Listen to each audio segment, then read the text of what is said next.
Speaker, sir, today is truly a historic day because finally the women of India who have been waiting for almost 40 years for their right, for their due to participate in the national policy-making process will finally get their share.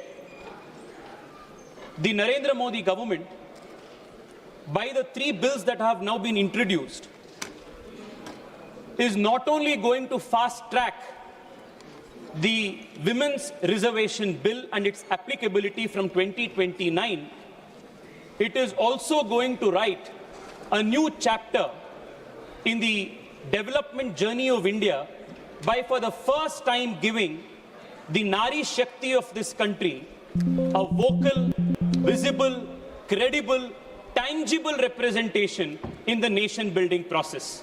I would want to, on behalf of all the women of this country, congratulate and thank Prime Minister Narendra Modi for these 3 very important and historic bills that are fast-tracking, catalyzing the participation of women in the country's politics. Speaker, sir, the journey of the Women Representation Bill, the Women Reservation Bill that started in 1996 and is finally now seen crucial in 2026. This 30-year journey has seen a checkered history.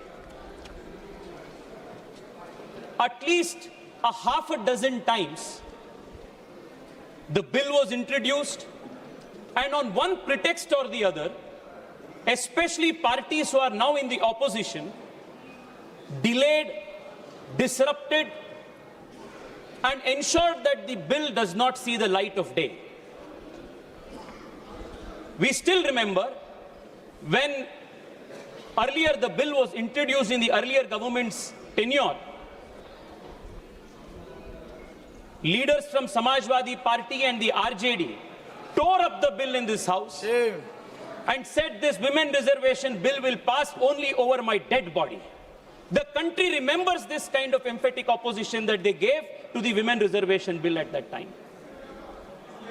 ये अटके रहा था, 30 साल के लिए अटके रहा था।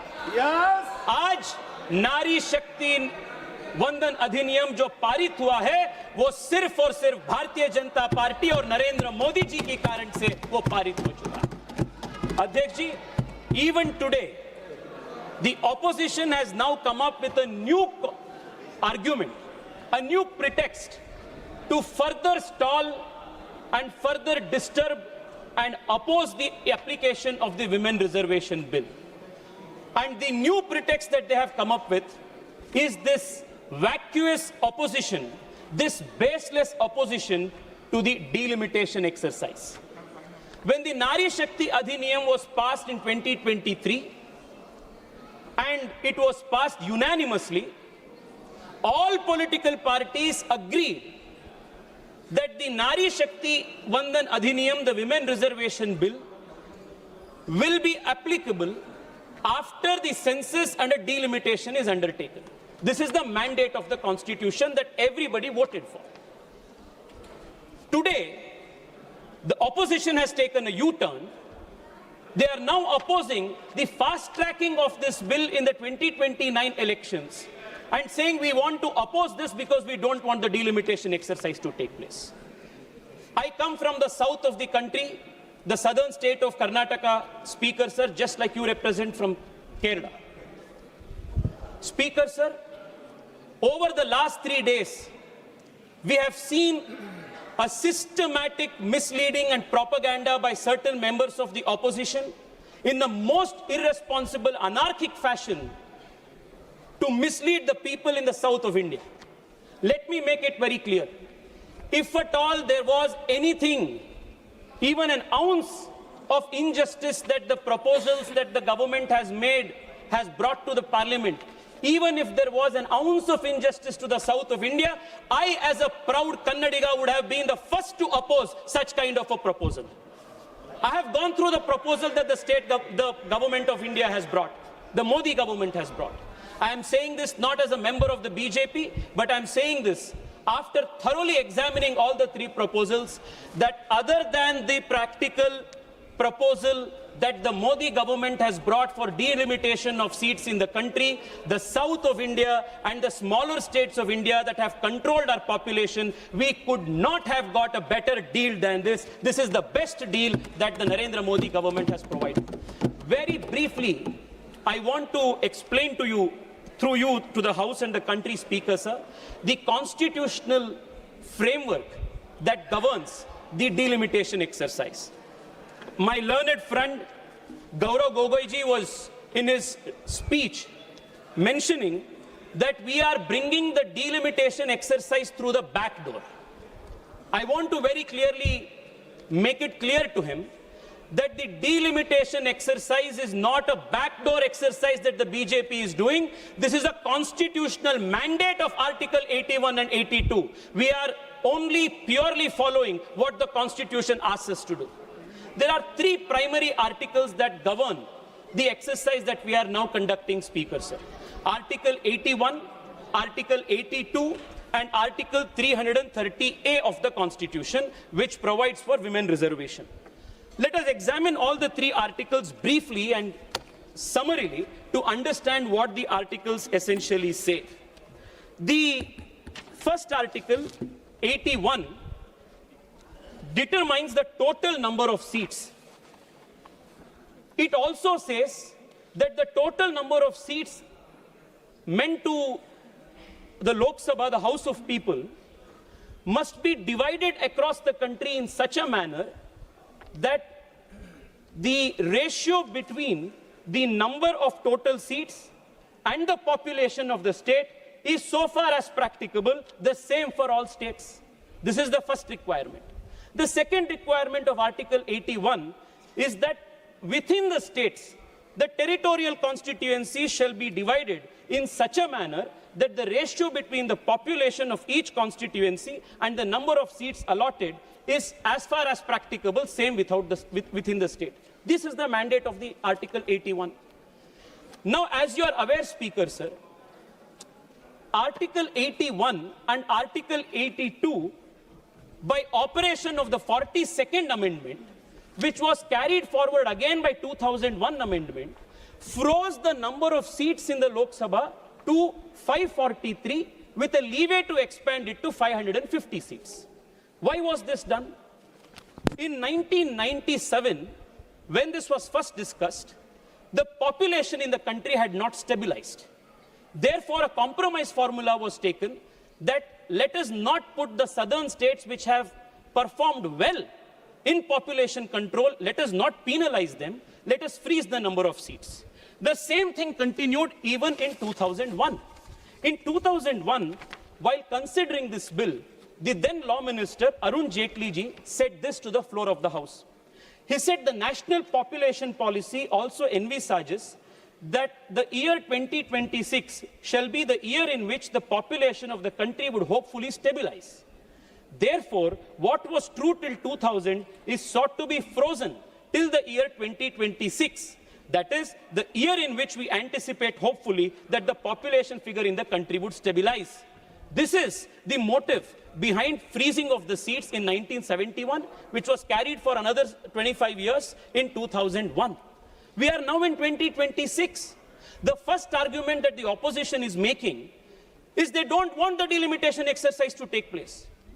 This is the most absurd argument. In 1971, the population of the country was 550 crores.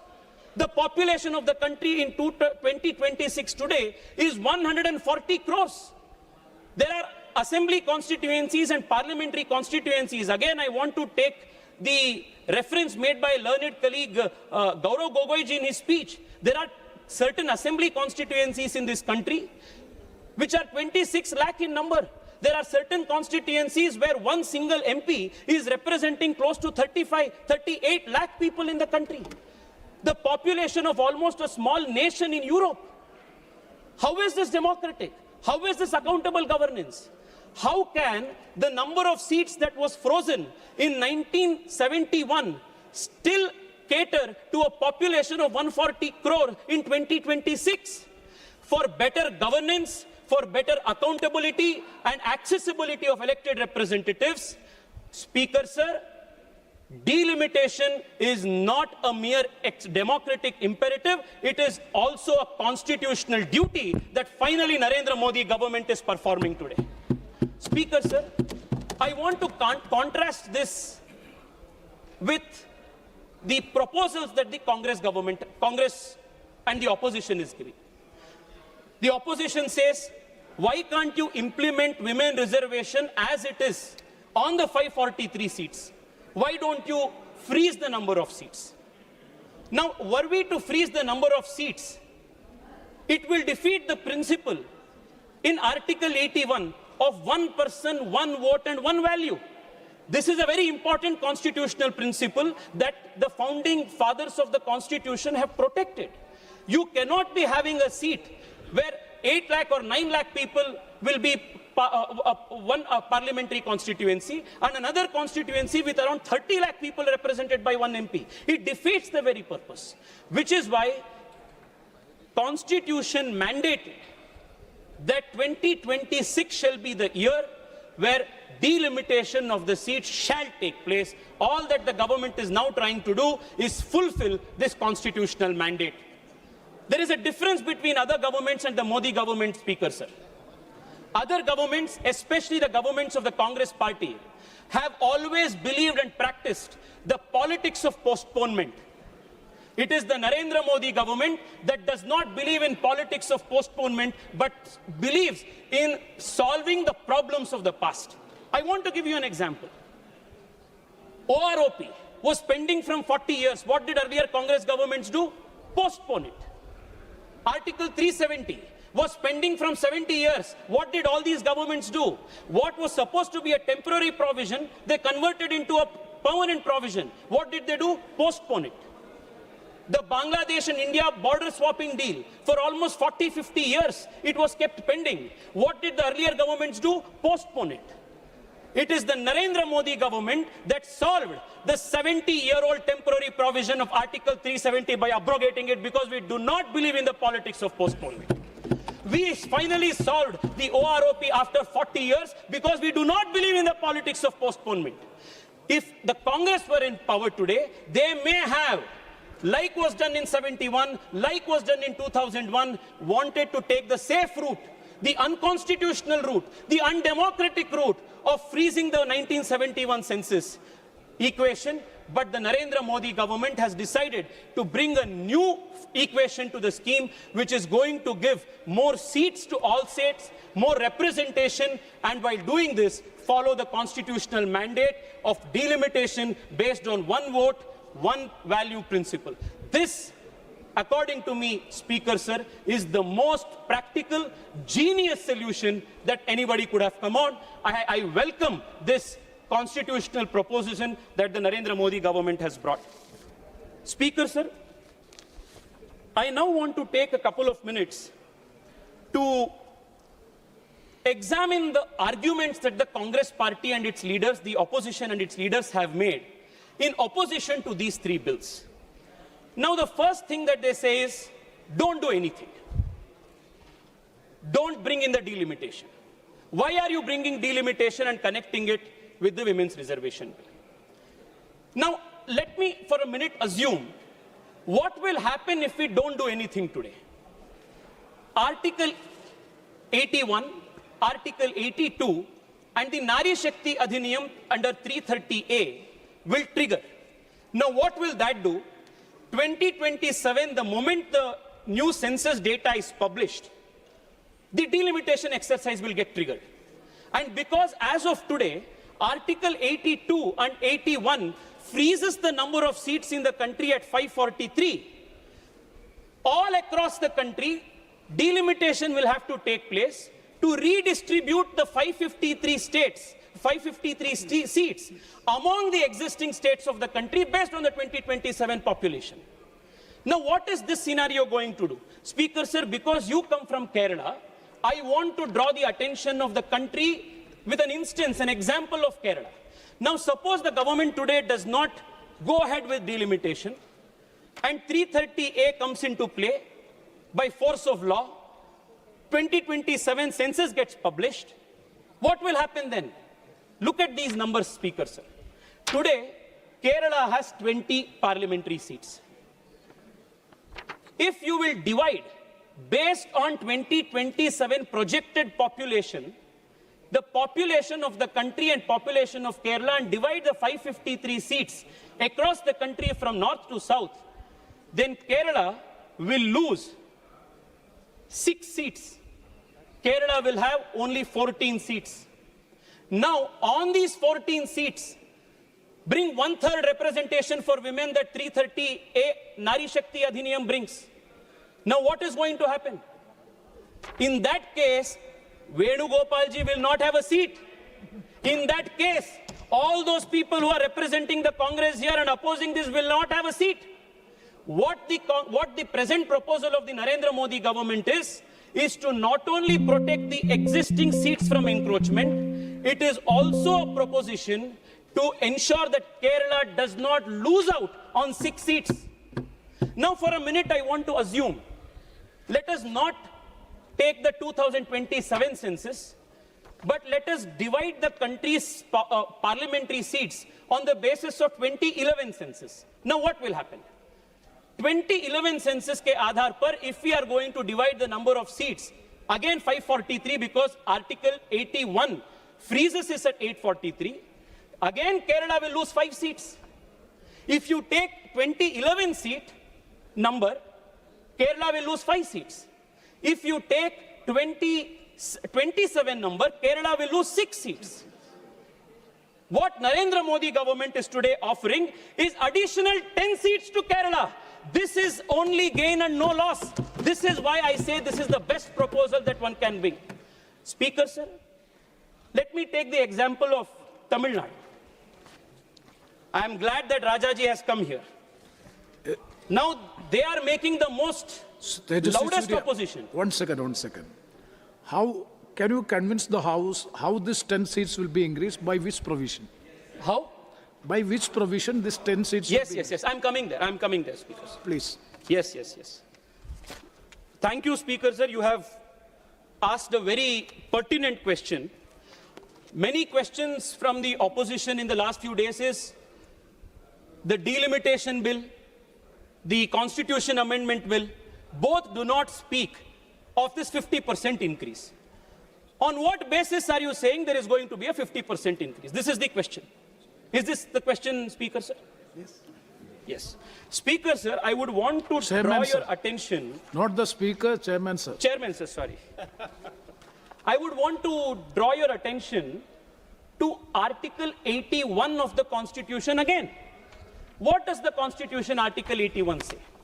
Article 81 says, as it reads today, not more than 530 states chosen by direct election from territorial constituencies in the state, not more than 20 members to represent union territories in such manner as Parliament may provide. In essence, 81.1 and 2, 81.1a, b, essentially gives 550 seats as the total seats that is now frozen. The interesting part is 81.2, where the mandate is that the above said seats, the 550 seats mentioned above, shall be allotted to each state in such a manner that the ratio between the number of population of seats and the total seats and the population of the state shall, as far as practicable, be same across the state. This is the provision that operates the 50% argument. Today, what we have done, instead of 530 members, we have now increased it to 815 members for the House of People seats from the states and increased another 30 for the union territories. A 50% increase is what we have given. Now, how will this be operated? When Article 81.2 is applied and the Delimitation Commission will have to conduct the delimitation and the apportionment exercise exactly on the basis of 81.2 because it's the constitutional mandate, then they will have to reapportion the states. They reapportion the seats in the only manner possible, that is a 50% increase for every state. This is the argument.